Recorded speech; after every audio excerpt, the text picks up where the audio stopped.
Welcome to the ReaderHouse Roundtable, where authors from all walks of life come together to discuss the trials, tribulations, and triumphs of publishing their books. I'm your host, Corey Graham. Join us here every Friday night at 8 p.m. or listen anytime via podcast at Spotify, Apple Podcasts, Stitcher, TuneIn, and PodServe, to name just a few.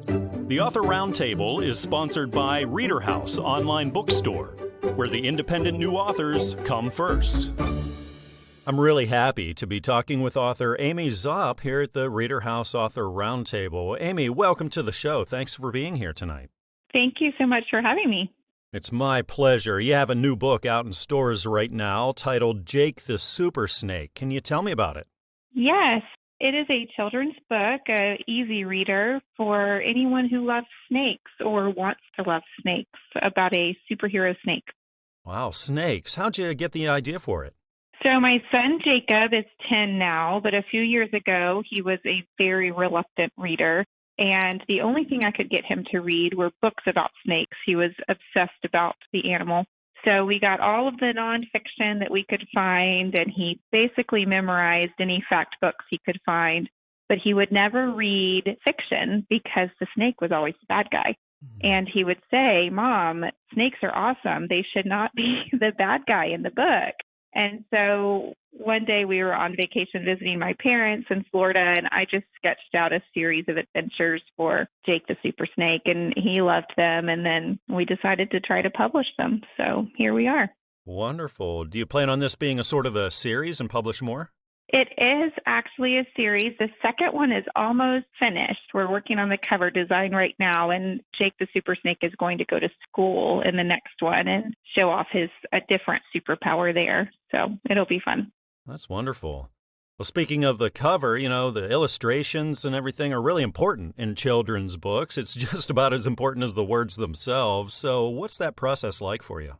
So my illustrations were not for public consumption. So I was very lucky to find Christian Faith Publishing, who helped hook me up with an illustrator that did the really colorful, fun illustrations that are more attractive for the public eye.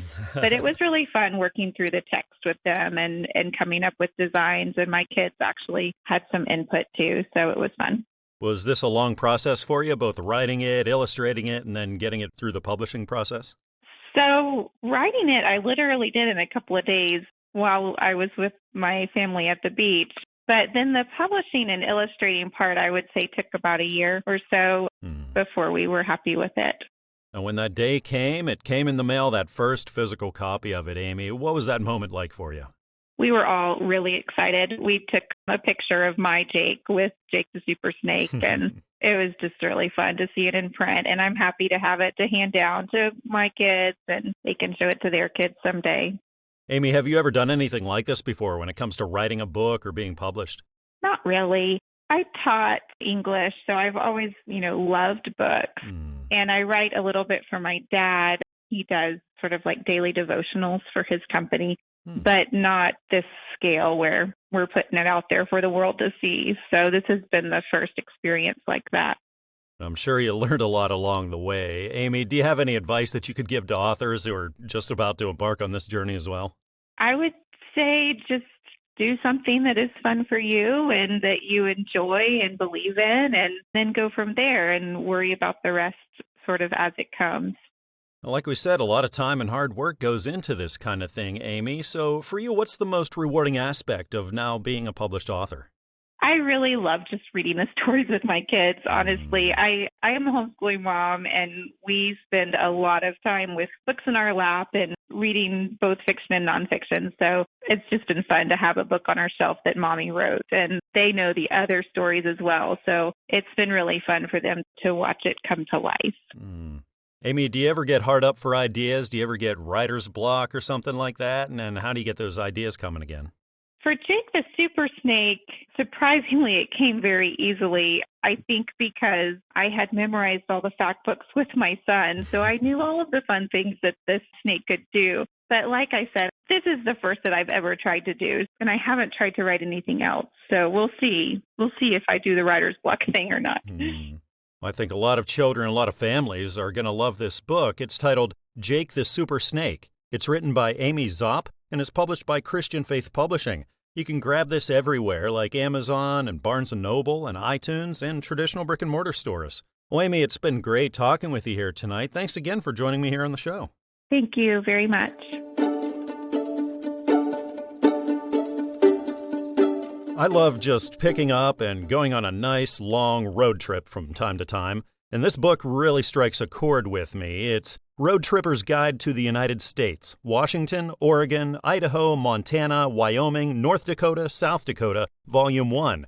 This is written by Madison Gabrielle, and she's sitting right here with me now to talk all about it. Madison, thank you for being here with me tonight. Thanks so much. I really appreciate it. Absolutely. Well, it's great you have this book out in stores now. Can you tell me about it? So it's pretty much your go-to guide for roadside attractions across the country. Volume 1 is out now. I'm hoping to get 2 and 3 done before July. I mention entrance fees, hours of operation. I give you detailed directions from the largest major cities so that you don't get lost out there.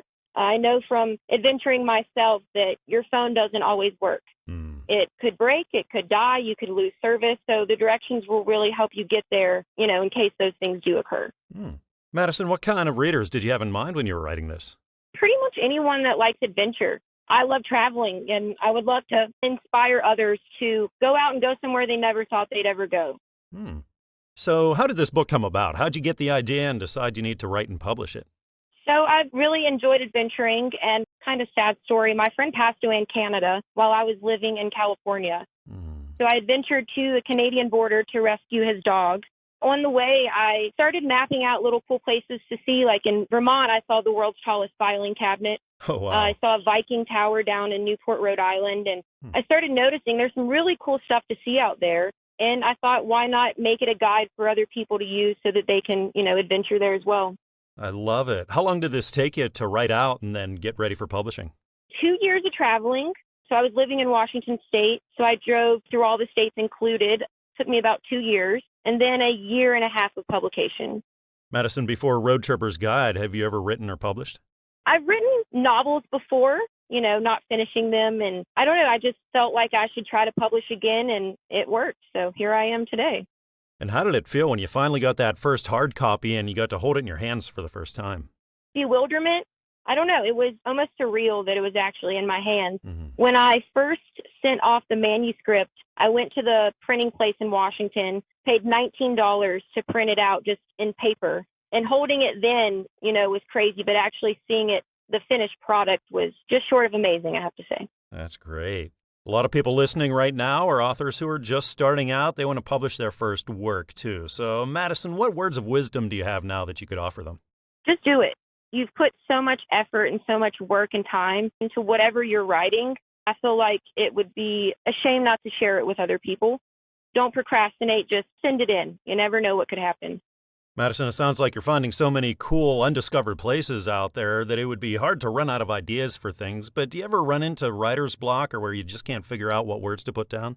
Definitely. The first volume was pretty easy. Washington and Oregon have a lot of places, but then you get to places, North Dakota. There's not much going there. So sometimes I got stuck and had to realize I had to, dig a little deeper to find places so that I didn't have just 1 or 2 pages of North Dakota. And I think I ended up with 15 pages with 3, locations a page. Wow. Like you said, a lot of time and hard work goes into writing and publishing a book. So Madison, what's the most rewarding aspect for you now of being a published author? Inspiring others.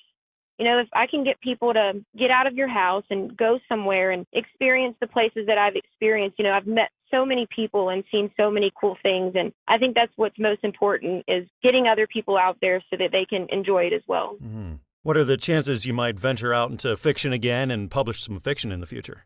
Absolutely. I have a few stories, and it's just putting it down on paper. This book was a little easier than coming up with a whole storyline, but I definitely would love to finish one of those and get them out there.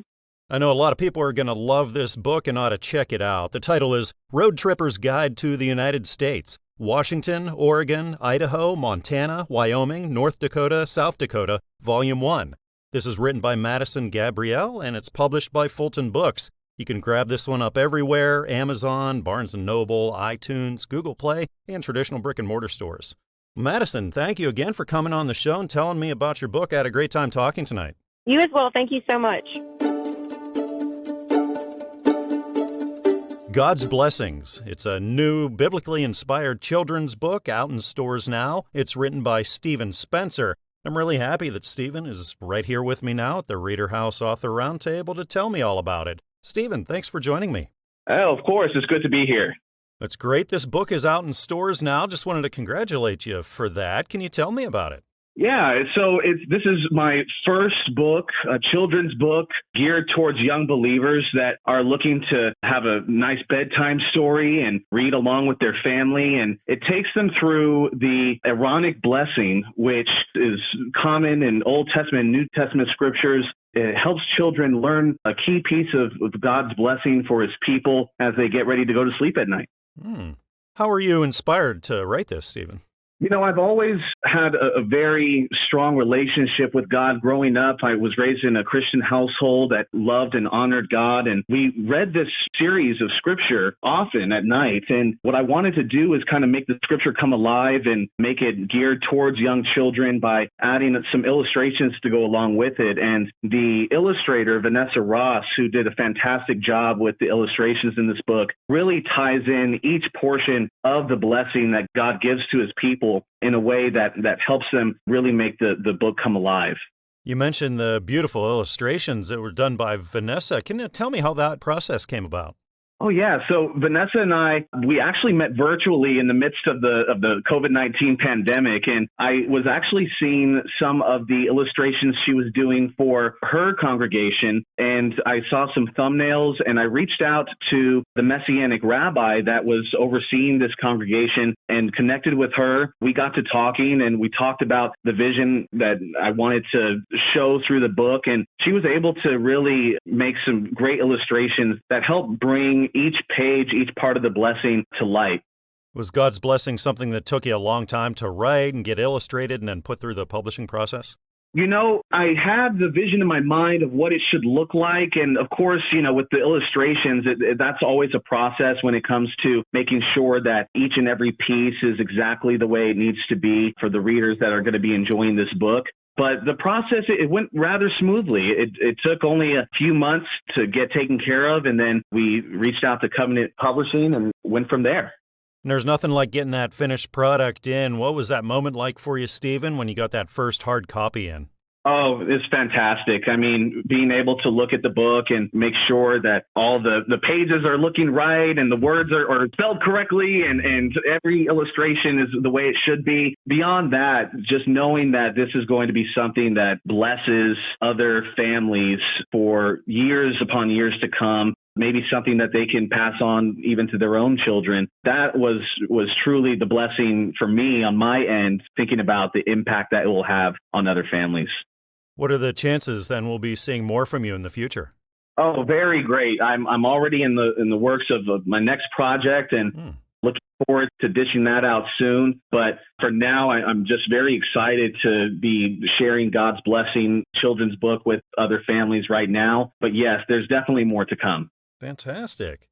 I'm sure you learned an awful lot along the way of publishing your first book, Stephen. So what advice can you give to authors who are just about to do the same thing?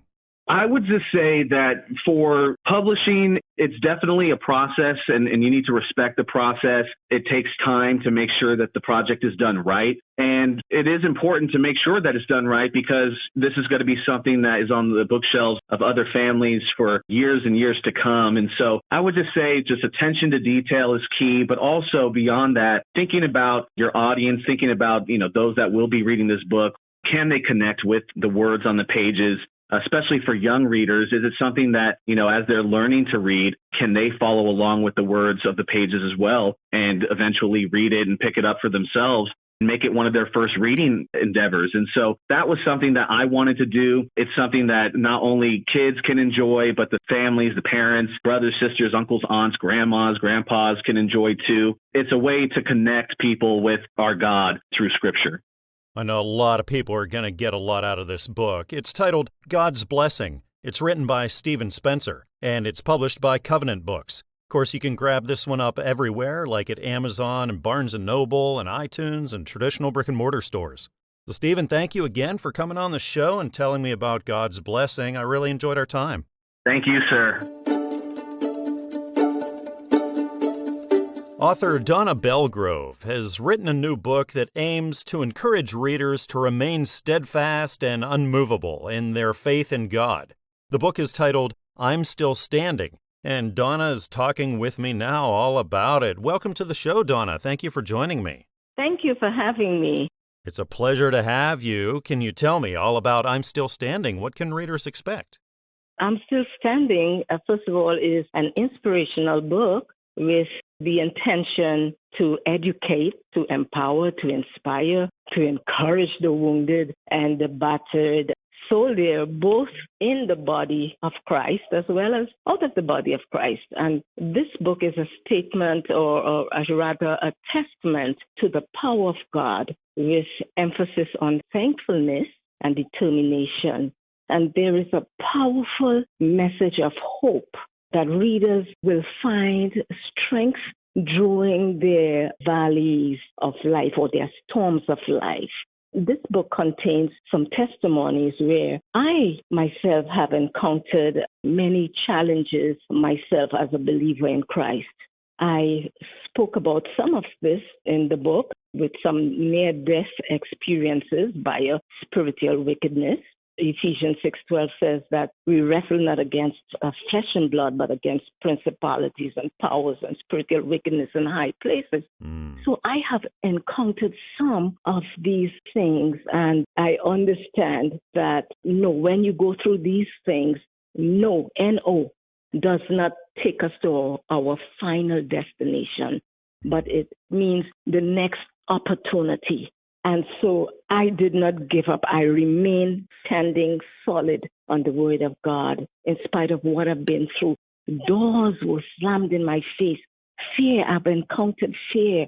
But, God has said that he has not given us a spirit of fear, but of power, love, and a sound mind. So that sound mind there kept me focused, and I am so grateful to God for all that he's done. And the book also tells us that there is hope for the wounded, hope for anyone who has encountered some kind of difficulty, no matter what you've been through, the situation that you may have encountered when it seemed that sometimes you have felt as if you were pushed under a bus or you are between a rock and a hard place.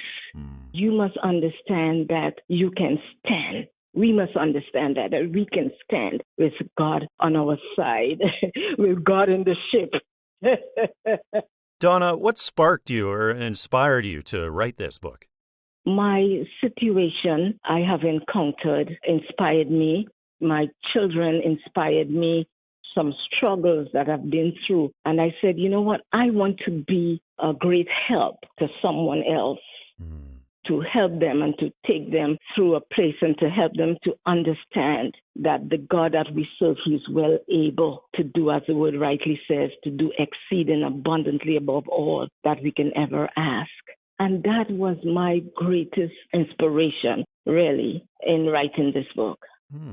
Was it a book that took you a long time to write and then put through the publishing process? I started the book a few years ago, and then I put it down. I put it down, really. And as I encountered my struggles, I began to write again. And then it was prophesied over my life that I should pick up the book that I have started writing. And I was like, how could this prophet know that I was writing this book? And I procrastinated. But with the help of God, I was able to write this book and to bring it where it is today.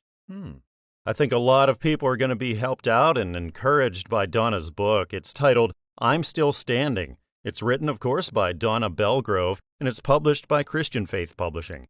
You can find it everywhere like Amazon and Barnes & Noble and iTunes and also traditional brick-and-mortar stores. Well, Donna, it's been wonderful talking with you today. Thanks again for joining me here on the show. Thanks for having me again, and have a blessed day. Thank you. I do appreciate every moment. Joining me right now here at the ReaderHouse Author Roundtable is author Dora Imas. Dora, thank you for being here tonight. My pleasure. Thank you so much. It's a pleasure to have you here. There's a new book you've written, and it's out in stores right now. The title is My Name is Daniel. This is part of the Our Values series. So, Dora, can you tell me about this? My book is actually for children and for parents. This book about a family of cats. Why I'm saying for parents and for children? Because it's for children, they can learn from the book about using polite and kind words. How important is to be kind in a family, with parents and grandparents.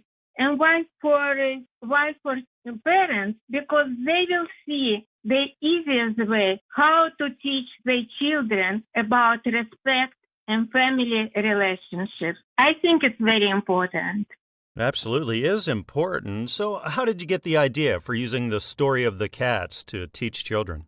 I thought that this is easiest way for children to get these messages through the cats. My book is very nice, illustrated, and it's nice to hold it and to have in a family. Absolutely. Have you ever done anything like this before, or is this the first time you've written and published? It's my first time. Oh, congratulations. Was this something that took you a long time to do then? Actually, yes, it took 1 year. It's a long process. Of course, I would like that it would be faster, but I'm very happy that it's published, and my goal is now that this book will get the children and to the families, and the parents can read the books to the children. Dora, when you finally got the first physical copy of My Name is Daniel and you got to hold it in your hands and look at it for the first time, what was that moment like?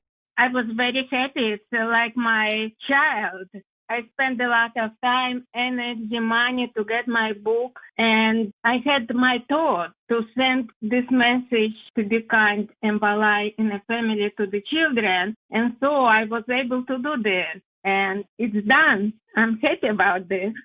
Now, this is in the Our Values series, so I'd assume you have more books planned out. So looking ahead, what are your plans? You know, I have one more book. It's in process of publishing, and also 4 more books. But I would like to tell, if I can, what the reason why I started to write this book. So I was working many years in downtown of Chicago, and I saw many young children outside. They on the street. It was very painful. And I thought, how can I help, yes, in this situation? I mean, I made my career. My children, they are already adults. So I decided to spend my time, energy, and it costs actually a lot of money. I want to send the message to young children and the parents how to raise children in the right way. So I started with the way to write books. Dora, a lot of our listeners right now are authors who are just starting out. So do you have any advice that you could offer them? Yes, I think that it's good to work very hard and to send some information what is useful for the people. And I'm sure if you will send good information, positive, what will be useful for other people and your goal, and you will be happy by holding in your hands your published book, yes. Well, I think a lot of children, parents, grandparents, and more are really going to be encouraged and helped by this book. The title is My Name is Daniel. It's part of the Our Values series, and it's written by Dora Imas. You can find this everywhere: Amazon, Barnes & Noble, iTunes, Google Play, and traditional brick-and-mortar stores. And this is published by Fulton Books. Well, Dora, it's been wonderful chatting with you here tonight at the ReaderHouse Author Roundtable. Thanks again for joining me. Thank you so much. I appreciate your time, and it's the best in our life to have joy from the children. You cannot buy it for any money. You just get it for hard work, for our hard work. So thank you so much. I'll admit I have a real soft spot for animals, especially man's best friend. So I'm excited to talk about this next book. It's called A Daily Dose of Joy. The author is Kas Mantz, and she's right here with me now to talk about it. Kas, thank you so much for joining me here tonight. Absolutely. My pleasure. It's my pleasure to be speaking with you. Can you tell me about A Daily Dose of Joy and what readers can expect here? Yes, it's a true story, and it's about a dog that was surrendered to rescue. She came in with a very badly deformed right foot and leg, and so she had to have an amputation of that joint. And she became one of the many dogs that are known and are described as tripods. And that's a word that describes an animal that has lost one of its limbs, either through a birth defect or an amputation, and then they only have 3 left, therefore tripod. It was important to me because I worked rescue for years, and I wanted to make a book that would encourage and be support to people who are going through health issues, and especially issues regarding major surgeries. So my book is really about an appreciation for the volunteers in rescue because they work so hard and are so dedicated, and also providing an option plan for a family who can't keep their pet any longer for various reasons, and letting them know that it's okay to surrender it to a rescue. And then also my personal experience with having had 2 dogs who became tripods at completely different ages in their lives provided me with the insight to offer support, suggestions, and encouragement to others facing health issues with their own pets. The book isn't just about Joy being a tripod. It's about the whole journey we took with her with other health issues that she had as well. It's really a short book. It's got lots of pictures, and it's an upbeat, true story filled with what we experience as the enrichments of our golden retriever Joy, and how she brought so much love and so much success in her journey. And we just share the challenges with her. Sounds so wonderful. Kas, can you go back and think about when you got the idea, the inspiration to sit down, write this book, and publish it? Sure. Because, like I said, I worked rescue and I was for years, and I was doing a daily dose of joy reports or emails to the people in rescue that were walking the journey with us. So I kind of made a journal of all these reports that I had written to them. After a few years, I decided, hey, this might be a great book. So I kind of just started putting it together. And I will admit it took me probably about 2 or 3 years to really sit down and complete the book. I'm just so pleased because I've had such wonderful experience with people that have read it, and the comments coming through to me, and the reviews that are on the Amazon and Barnes & Noble websites. It's just so encouraging. And, of course, now they want to know when the next book is going to come out.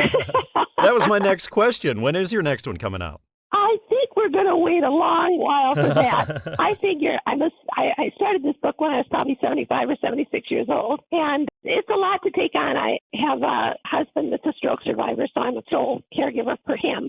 It was just a way of me being able to stay home with him and write the book and yet be where I needed to be and devoting my time to what I needed devoted to.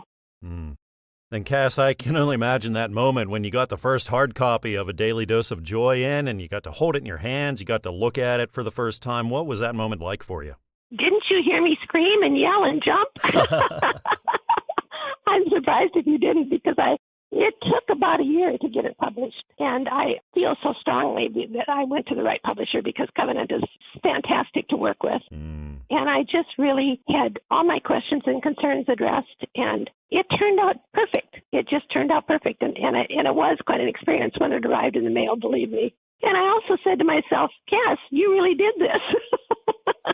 Well, this sure sounds like a wonderful book. I think a lot of people are going to love it. It's called A Daily Dose of Joy. It's written by Kas Mantz, and it's published by Covenant Books. Of course, you can snatch this one up everywhere: Amazon, Barnes & Noble, iTunes, and down the street at your local bookshop. Kas, thank you again for joining me here at the ReaderHouse Author Roundtable and telling me all about Joy and all about your work. I hope we can talk again sometime. I hope so too, Corey. It's been my pleasure, and I encourage anybody who is wondering about the book to even go into the websites of the places you mentioned, because they do allow you to have an introduction, read the introduction, and look through a few of the pictures. It's a great way to go, and you've got a book inside of you. You just need to get it written. Author Stephanie Arrington has written an encouraging new book. It's out in stores right now. The title is Process for Purpose, Volume 1, and Stephanie is joining me here right now at the ReaderHouse Author Roundtable to talk all about it. Stephanie, welcome to the show. Thank you for joining me. Yes, you're welcome. I'm glad to be here. Well, I'm glad to have you here. Can you tell me all about Process for Purpose? Well, Processes for Purpose is really about my personal account of deliverance. when I allowed the Holy Spirit to do a work in me.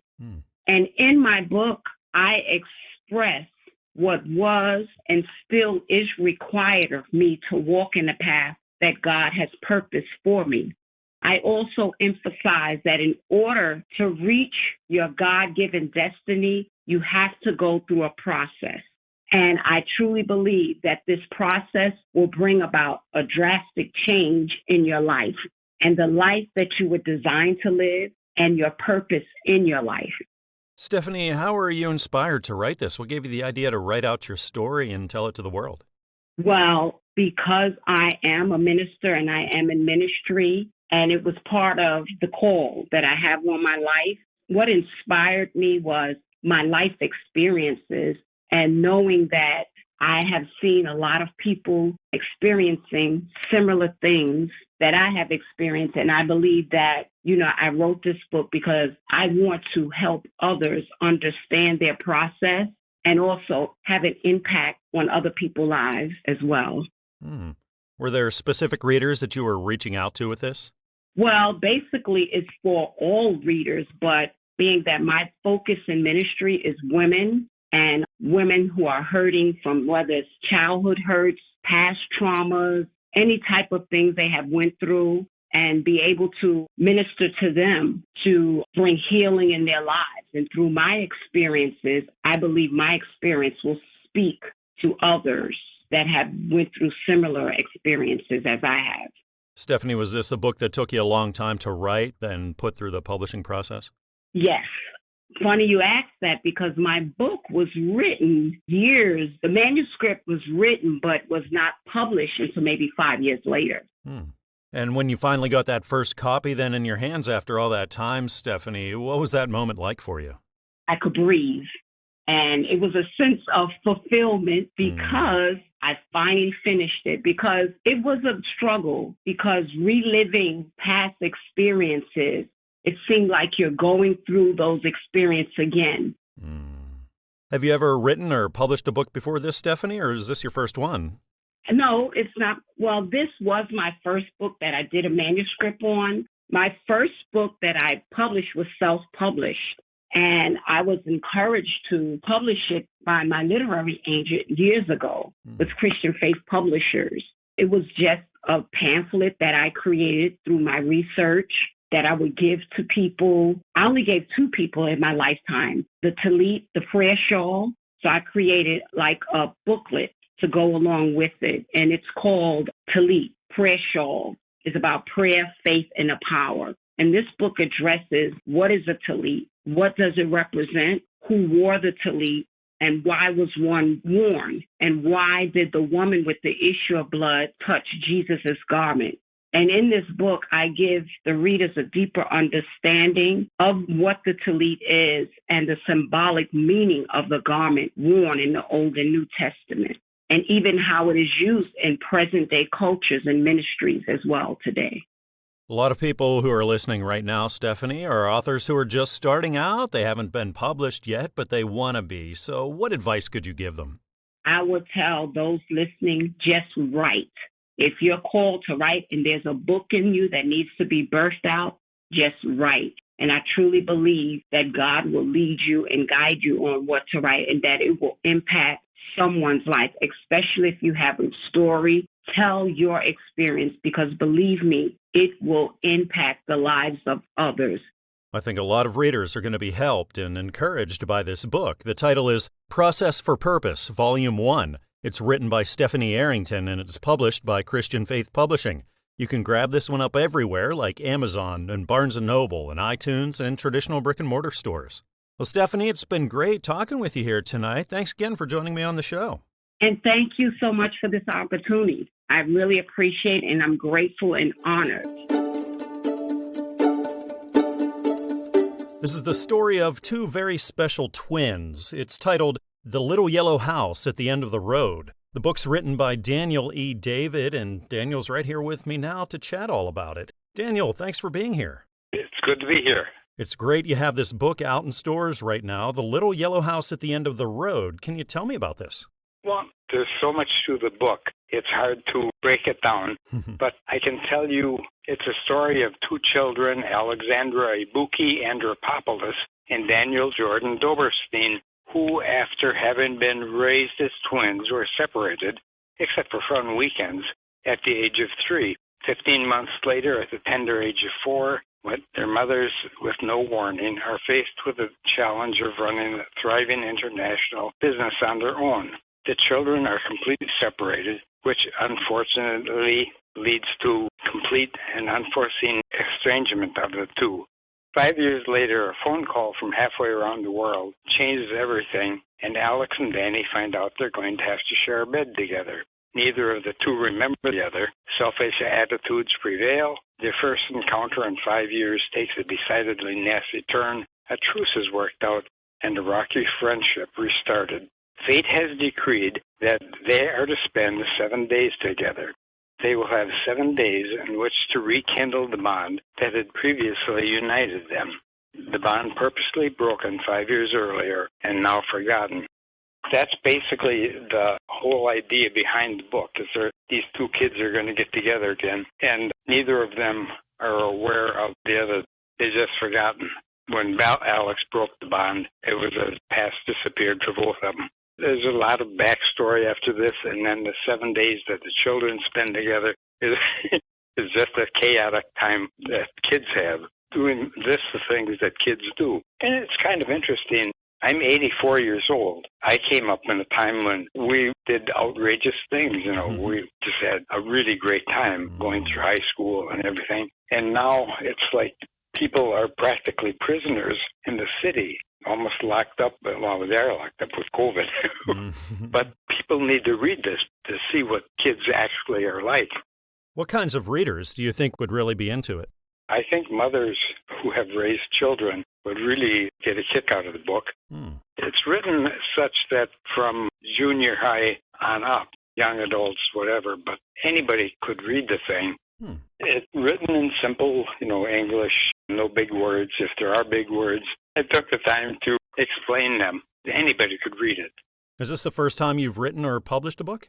Well, it's the first time I've published a book, but I do like writing. I've been writing some stuff on COVID and just a lot of stuff. I do a lot of reading. When it comes to this book, the story about the twins, the storyline that you're weaving here, where'd you get that idea? I started the book like 20 years ago, and at the time, Vladimir Nabokov was always in the news, and everybody was talking about how well Vladimir Nabokov wrote, and I read his book, Lolita. Well, I didn't like it. Lolita, I guess, took him 8 years to write, from what I recall now. But when I read that, I said to myself, geez, Dan, you could write a better story about kids than that. And then I had all of these story scenarios breaking into my head. And I started writing them down, eventually ended up with a book 20 years later. When you got the first copy of The Little Yellow House at the End of the Road, the hard copy, you got to hold it in your hands. What was that moment like for you? It was pretty neat. I could instantly tell that the book was well made physically. It was just a nice feeling of having completed the thing and knowing that it's there. I don't trust computers that much. So having a solid book was really quite an experience for me.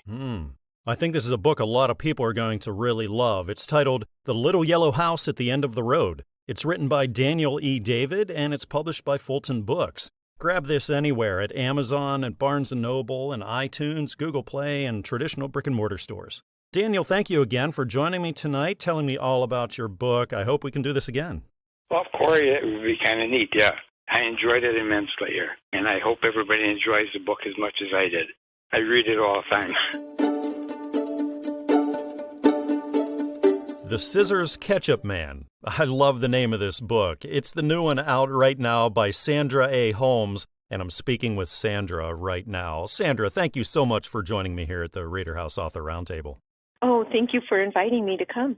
It's great to have you. I love the title of this book. Like I said, it raises so many questions in my mind. Can you tell me what it's about? It's about a little girl. Her name is Rose, and she's 6.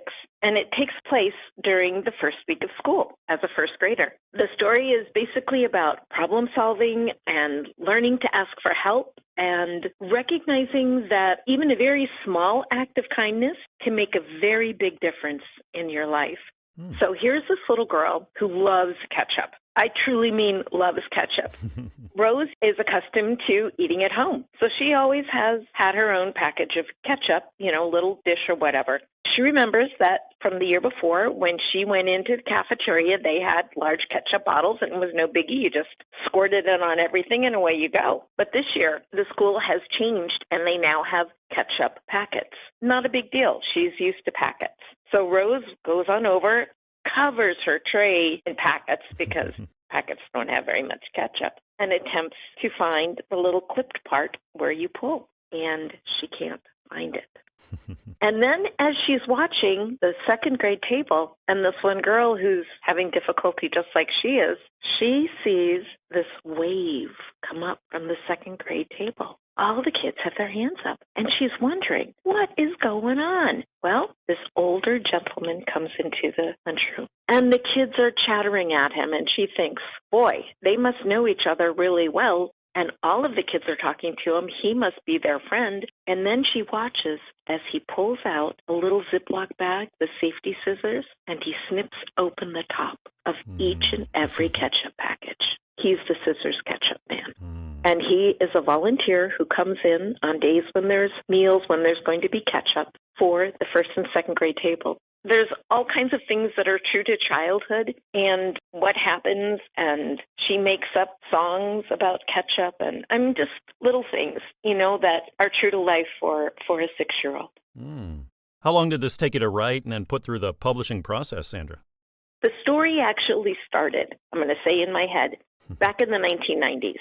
I was a National Science Teacher Association trained content reviewer, and I was assigned to a Kentucky school district. And one of the questions that I was responsible for was to identify people that the children would turn to for help. And the most frequent answer that we got from the first and second graders was the Scissors Ketchup Man. We asked the principal, who's the Scissors Ketchup Man? And said, I have no clue. We asked the teachers. They had no clue.